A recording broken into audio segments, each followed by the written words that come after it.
It Takes Balls is brought to you by our new sponsor, D's Nuts. Yes, you heard that right. If you've never heard of them, check them out at grabdsnuts.com. But warning, these are not your grandparents' peanuts. D's Nuts has really shaken up the nut game. They're gourmet, fun, and packed with flavor. Whether you're a fan of savory flavors like ranch, sriracha, or hot cheddar, spicy like ghost pepper, or if you have a sweet tooth like me, you'll like the banana pudding. D's Nuts has something for everyone. But D's Nuts aren't just about taste, they're about making a difference. For every bag, can, or piece of D's Nuts merch purchased using the coupon code NUTCHECK on grabdsnuts.com, you can save 10%, and another 10% gets donated towards supporting Testicular Cancer Awareness Foundation. So the next time you're craving a snack that's both delicious and meaningful, reach for D's Nuts. Because when it comes to supporting Testicular Cancer Awareness Foundation, it takes balls and it takes D's Nuts. Available at grabdsnuts.com, Amazon, and Walmart locations nationwide. D's Nuts, a delicious, healthy snack in a variety of fun flavors and making a difference one nut at a time. The stories shared on It Takes Balls are unique to the individual sharing. Always speak with your trusted medical provider for treatment options specific to you. Welcome back to It Takes Balls, presented by Testicular Cancer Awareness Foundation. Today I'm joined by a testicular cancer survivor in Louisiana. Mike DeJean is here. Mike, thank you so much for being here. Absolutely. Thank you for having me. So tell me a little bit about who you are before we get into your story of testicular cancer, which I know started with a misdiagnosis, which we'll get into. But yeah, let's hear who you are first. Yeah, absolutely. I'm married, beautiful wife. I have 3 children. My son's 11.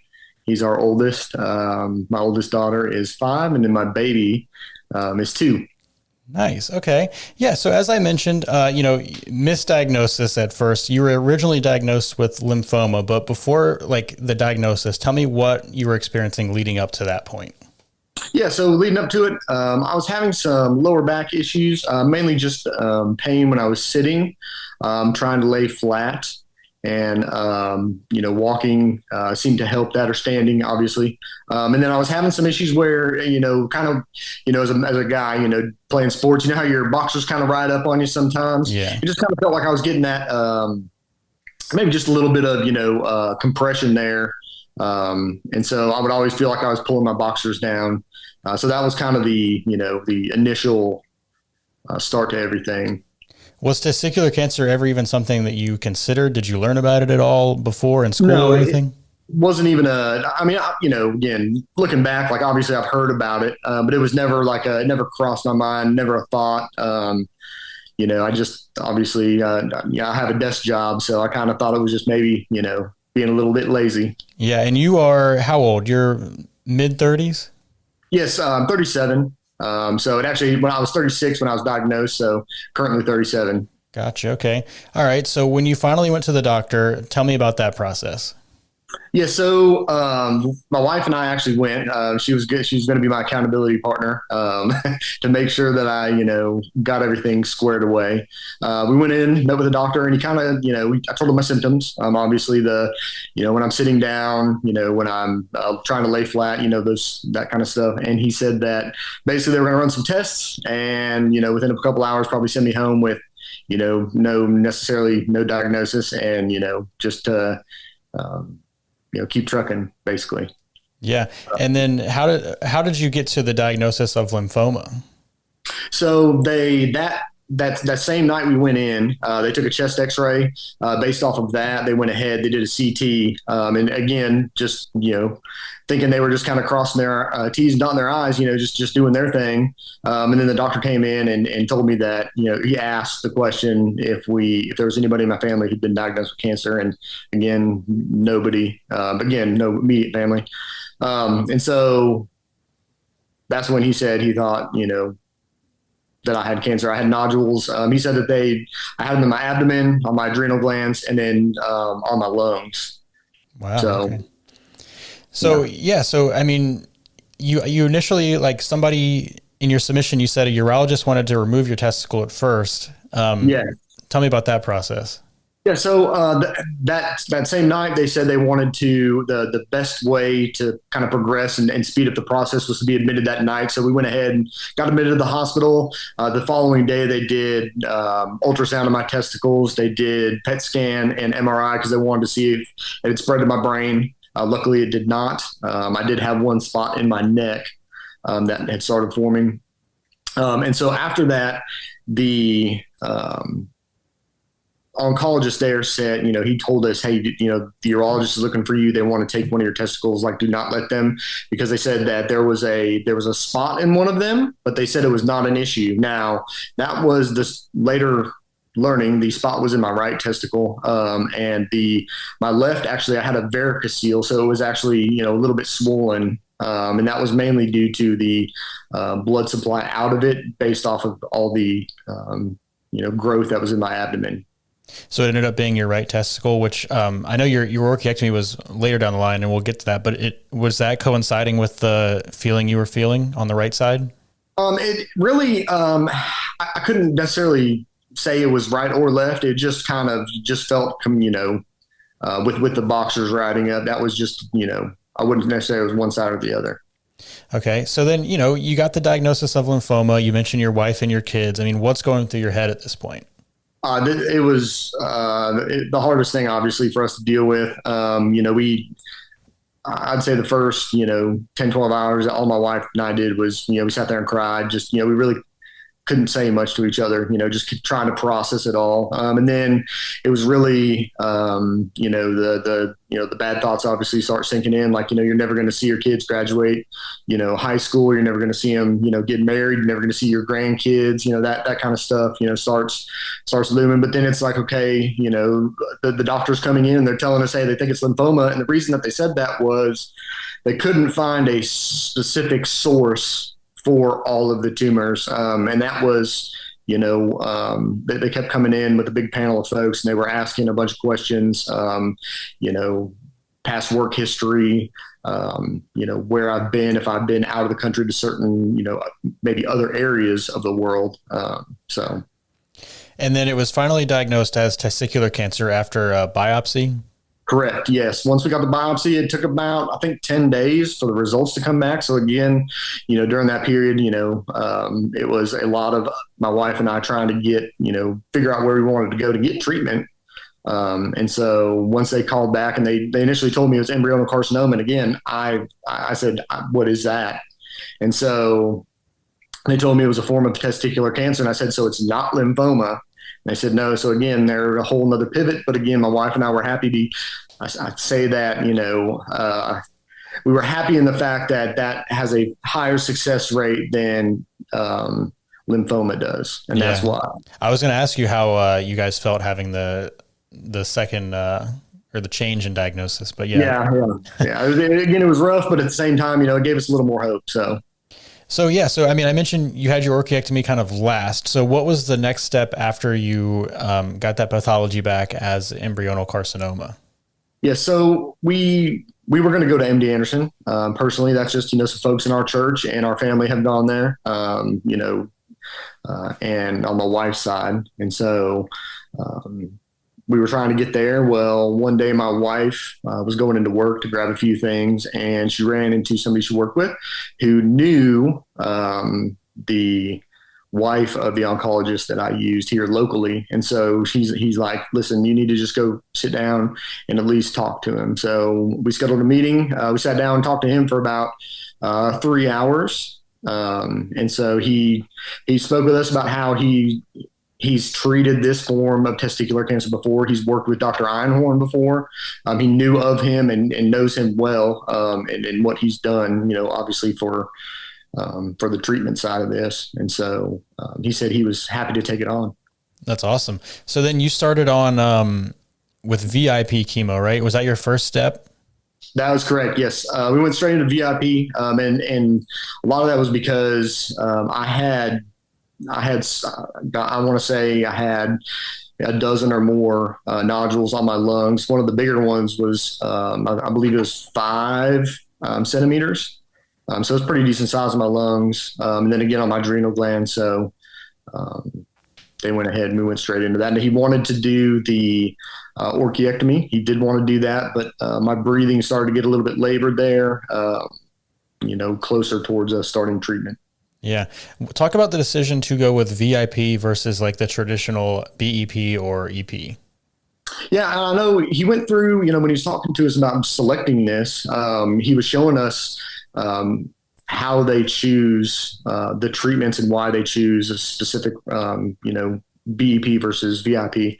And so he actually went and showed us it's like a kind of like a little troubleshooting tree in a sense where, if it's here, then go to this. And so he actually also spoke with Dr. Einhorn about the treatment and just to, again, make sure that we were going down the right path. And what stage were you? Was it stage 3? It was stage 3. That's correct. And so, you mentioned after you got the testicular cancer diagnosis, you guys were a little bit kind of relieved, we'll say in quotes. Having the stage 3 though, did that have any kind of impact on you and your wife?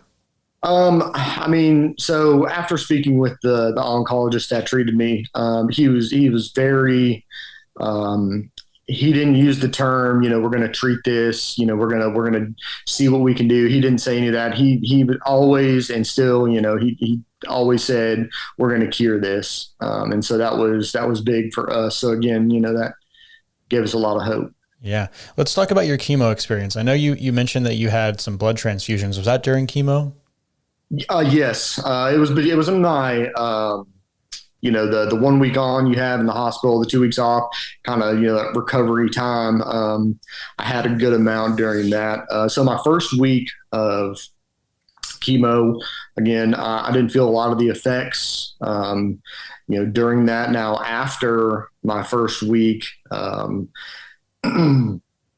they discharged me from the hospital. I got the Neulasta injection, the injector on my arm. And so a couple of days later, my oncologist wanted me to come in so we could obviously get another baseline, make sure everything was looking good. And I'm, bouncing back from treatment. And when I first walked in, I was so weak, I could barely, make it in there. And I, looked out amongst the crowd, and obviously there's, a lot of older folks in there, and it kind of hit me right then, like, this is going to be tough. And so when I went in to see my oncologist, they were taking my blood pressure, and I almost told them I was about to pass out. That's just how bad I felt. And turns out I had UTI, which we, obviously later on, we would pre-treat, just to kind of make sure and double check, during the next rounds of chemo. So that got me down. And then I was also having some pain in my left arm of the injection site where I was getting the first round of chemo. So once I got the UTI cleared up the following week, again, my doctor was seeing me a couple times and said, hey, listen, if you're starting to, if this starts turning red, let us know. And so again, my left arm started turning red. And so it was cellulitis. And what it was, it killed the vein that was in, that I got the chemo basically essentially killed the vein. And so we did some high dose antibiotics to treat that, and it wasn't combating it fast enough. So we ended up getting a couple of the doctors involved to try and, pivot and see if there's some other treatments. We ended up finding, it slips my mind exactly what this other antibiotic was. It was about a 4-hour infusion.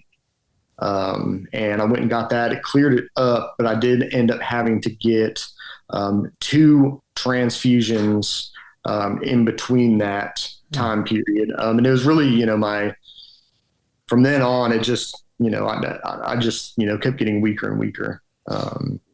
So the blood transfusion was related to the antibiotic, or was it related to, you said your blood pressure, you were feeling faint? What exactly was the reason for the blood transfusion? After my hemoglobin really took a hit during chemo. And again, I'm, starting out, I was around, I want to say 12 or 13 roughly is where my count was. And I would get down to, 6 and 7 after chemo. And so I would get a couple after that first round. They gave me, I believe it was 2 transfusions then to kind of help bounce me back up. That way I was, a little bit stronger for the next round. And then every subsequent round, so for 2, 3, and 4, I actually got 3 transfusions. And then at the end, I actually ended up having to get some platelets. Wow. Do you remember your blood type? It's A pos. Okay, I'm A negative. Okay. Both A. Yeah, that's right. So, so the rest of the chemo, was it pretty smooth sailing, or did you have, really bad nausea, or what were your side effects? I would say so. After round two, when we started round two, I actually got a PICC line put in, which that was tremendous. Again, I hate getting sticks. I'm a big wimp when it comes to that. I still am. Absolutely the worst part of all of it. But round two was, it was okay. And when I say it was okay, obviously, you're strapped to that, that line for 24 hours. I mean, that kind of sucks. But round three is when it really started hitting me. I'd say, about midweek is when I really stopped eating. I really wasn't wanting to eat much at all. And then it just, round four, it was like day one, they try to give me some, a little extra Zofran to try and help with that. And I think there was, I can't remember, there was one other, type of nausea medicine they tried to help give me. But I mean, by round four, I think it was, second or third day, I already started, getting sick. So, and what about your kids through all of this? I mean, were they aware of what was going on, and did they notice a change in you? I mean, did you lose your hair and they noticed like the physical changes? But talk about that. So my hair fell out after my first round. It was about maybe a week after, roughly. How I noticed that was I took a shower and it literally, I looked down on the shower drain and I was like, oh my gosh, and it was just coming out in clumps. But we actually, I gave the clippers to my son and we went out in the garage and my daughters were out there too. And I was like, go ahead and start cutting it off. I figured, obviously that might've been, seemed a little traumatic, but I mean, they handled it great. Throughout it, I think they did just fine. Obviously my baby, she really, being two, she really doesn't know much of what's going on. My son did fantastic. He stepped up and helped a lot around the house. And so he was very helpful. And then I think my oldest daughter, she's 5. I think it hit her the most, just kind of not fully understanding how to process everything. So we've had some, we've worked through a few things, but she's doing a lot better now. So, yeah. And with your son being, double digits, growing up, what's the conversation like with him as far as, his slight increased risk? Is that something you guys are talking about now, or will you talk about it? Yes, actually. We actually, I see it on your shelf right there. The What's Wrong with Billy's Balls. Like we bought that and we, again, we sat down, we read it to him. Now, again, it's kind of, we just want to let him know that, again, to be aware, whether it's him or whether it's a friend, that he might hear something, just bringing that awareness to even to us. If you hear somebody mentioning that, we're just trying to really not emphasize it, to the point where, that's all we talk about, but yet, we want him to know about it, and that's just the first thing to notice. Well, thank you for buying the book. You're exactly who we wanted to reach with the book. So thank you so much. And I appreciate that feedback.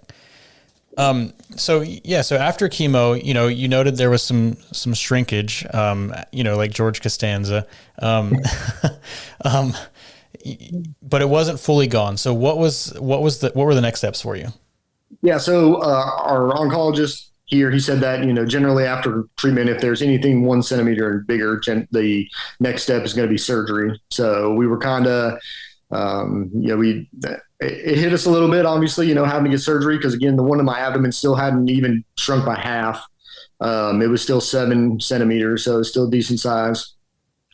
And so he said he wanted us to get the best care. So he sent us to MD Anderson. He referred us down there. And getting in there was it was challenging to get seen.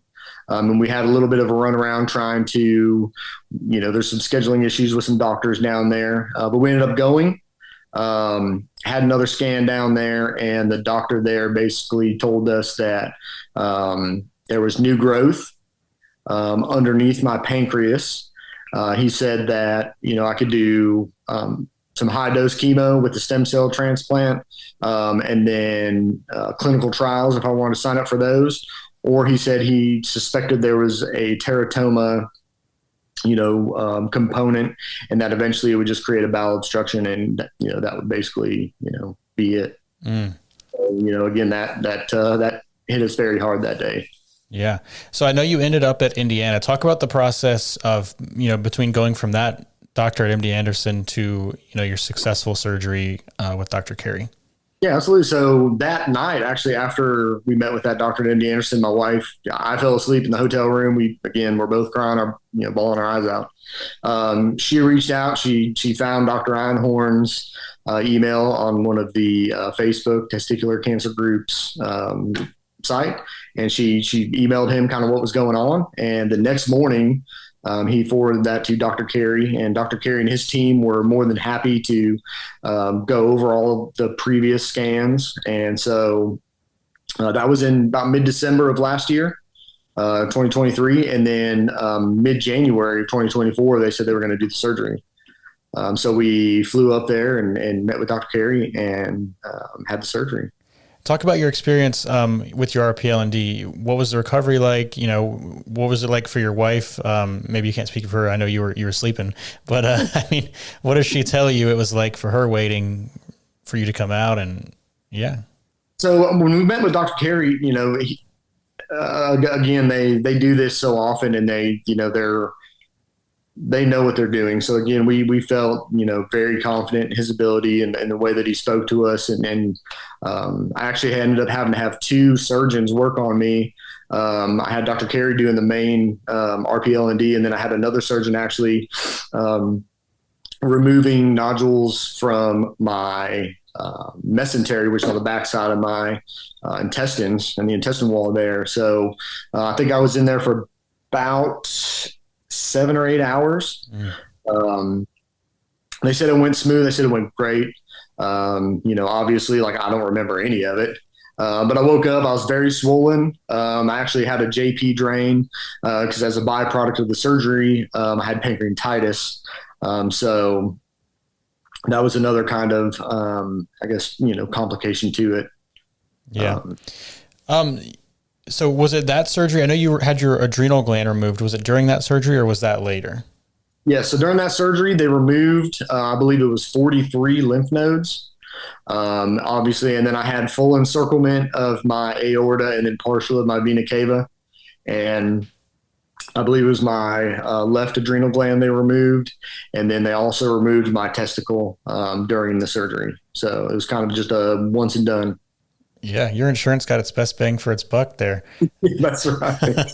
I think you're the first I've spoken to that's had an adrenal gland removed. What has the experience been with that? Do you notice any changes? I'm not even quite sure what the adrenal gland does. Adrenaline? I haven't noticed any changes yet. And speaking with Dr. Cary, he really just said, just to see how I feel energy wise. And I'm, I have my days where, I do feel more tired than others. And then, I'm obviously, still kind of working back up to where I was. I don't think I'll ever be back to where I was prior to all this, but, again, I'm just thankful to be where I'm at. And they were actually going to take, before the surgery, when we met with Dr. Cary, he said they were possibly going to take my kidney because of the way that, based off the scan, the tumor was around the blood supply to my kidney. And so when they opened me up and he saw, again, everything that was in there, he said it looked 100% like scar tissue. So he decided to leave the kidney and just take the adrenal gland. Wow. Yeah. Incredible. What are like some of the lasting side effects that you have since, the whole process from the chemo, from the surgery? Yeah. So, I actually, the tinnitus during chemo, was horrible. Like it was worse during treatment than it, is now. I have that. Like there's, a lot of times where it's just nonstop. I'm having this here recently. It just started where if I'm at a table with, say 8 or 10 people and there's conversation, just, not loud, but just conversation going on. It's very hard for me to focus on, trying to have a conversation with somebody because all the other noise going on just kind of seems to kind of drown it out. And I do have, the neuropathy. I have basically the right side of my right thigh is almost completely numb. And then like if I can touch it, okay. But like if, my kids rub up against me and not, like they do it on purpose, but it burns sometimes. And then again, I get my toes are pretty much numb all the time. And then I get these, kind of like it feels like a big needle almost sometimes going in my knees or my shins or my ankles sometimes. I do get that. Gotcha. Okay. What about, is testosterone a concern at all for you, as a guy in your mid to late 30s? Yeah. So I'm definitely, I have brought it up and I'm actually so Dr. Cary was the only, urologist that I actually have seen throughout all of this. And so I'm actually going to start seeing a urologist now to kind of, I've had a baseline of testosterone done a couple times just to kind of see, and, there's nothing wild, no crazy swings as of yet. So That's great. that's been great. Yeah, it's been fantastic, really. What advice would you have for, if somebody has felt a lump on their testicle and this is the episode of the podcast that they found when Googling, what advice would you have for that person, who, might be afraid to go see the doctor, but they definitely notice something is wrong? Don't hesitate. Don't, like, I tried to tough it out. I tried to be, the quote unquote, the man, and be strong. And, you know, I probably waited way too long. If I'd have went a lot earlier, it'd have been better. Definitely get yourself a strong support group if you do not have it. Our church family and my in-laws were amazing throughout this whole experience. And couldn't have done it without them. Yeah. And I know you mentioned in your submission that, the importance of a second opinion, how important that is. So. Well, absolutely. Yeah. When we went to MD Anderson, that was, again, we were on cloud nine because, it's nothing against them. I'm not taking away from what they do down there, but, we were so happy and so thrilled to get down there. And the news that we got, it just absolutely took the wind out of our sails from our oncologist and how amazing he was and the confidence he had in my treatment. And again, once we went and, talked with Dr. Cary, like, again, just the light that he shed on everything for us was, phenomenal. Yeah. And you're doing great today because of that second opinion. Yes, absolutely. And if you don't mind, I was going to get touched a little bit more too on my surgery, like post-surgery recovery. Yeah. I actually, I don't know, like, I've listened to, a good bit of the podcast. I actually had some complications after the surgery. We flew home. Again, I had the drain.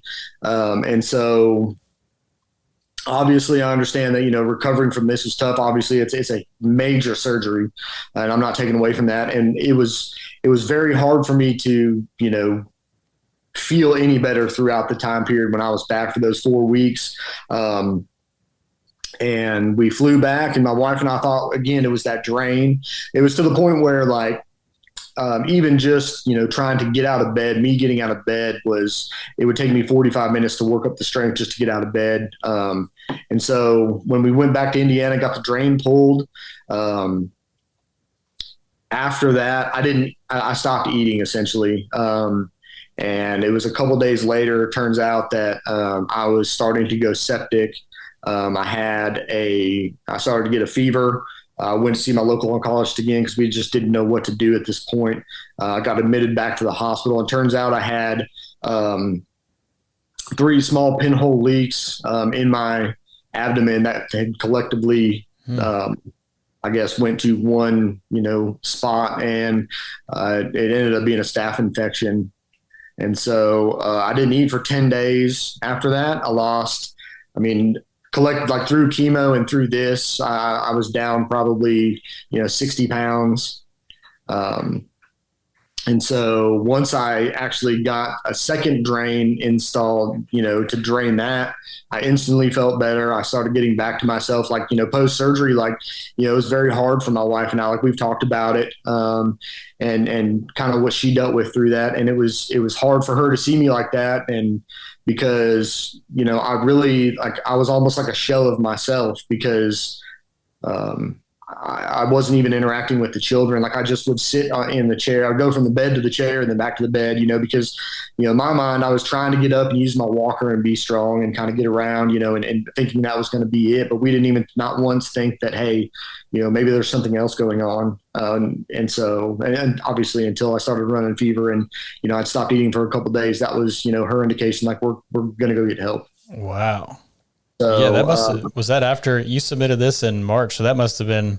Yes, that was actually, Okay. yeah. So that was kind of like I had just gotten out of the hot, I mean, I actually think it was early March or maybe like right there around the time of me, like finally getting out again. I was, after that, I was admitted again for another 10 days, I believe it was, in the hospital, got out. I was on antibiotics for oral antibiotics for 6 weeks to treat that because, again, having a penicillin allergy, I could only use certain antibiotics. I actually ended up developing oral thrush out of the whole ordeal as well. So again, getting that treated. But I'm just thankful that I'm here. Yeah. Wow. That's incredible. With all the antibiotics you've had, for that, and then for the, UTI and then where the site was earlier, is there any concern? Cause I think antibiotics, and don't quote me on this, but I think your body can develop like an immunity or something to antibiotics. Is there any concern with that? Yes. And actually when I going through this again, talking to the doctors and especially the infectious disease doctor, my penicillin allergy that I have stems from when I was younger. Again, just being told my entire life, hey, you're allergic to this. Well, now, again, this is just speaking with them. They want me to go get tested now and see if I'm truly allergic to penicillin now that I'm better. Mm-hmm. Because, again, that opens up so many more options for treatment. So that's one thing that I'm going to go, do here in the near future. Very interesting. So earlier you mentioned nodule on your neck. Did that resolve itself? Yeah, so that one actually went away. That one went away completely. And I still have, backtracking just a little bit, I know, I believe it was a couple days after my RPLND, we got the pathology report back that everything basically was scar tissue. That they removed from my abdomen. It was all 100% scar tissue. And then for my testicle, it was, there was one bit of teratoma in there.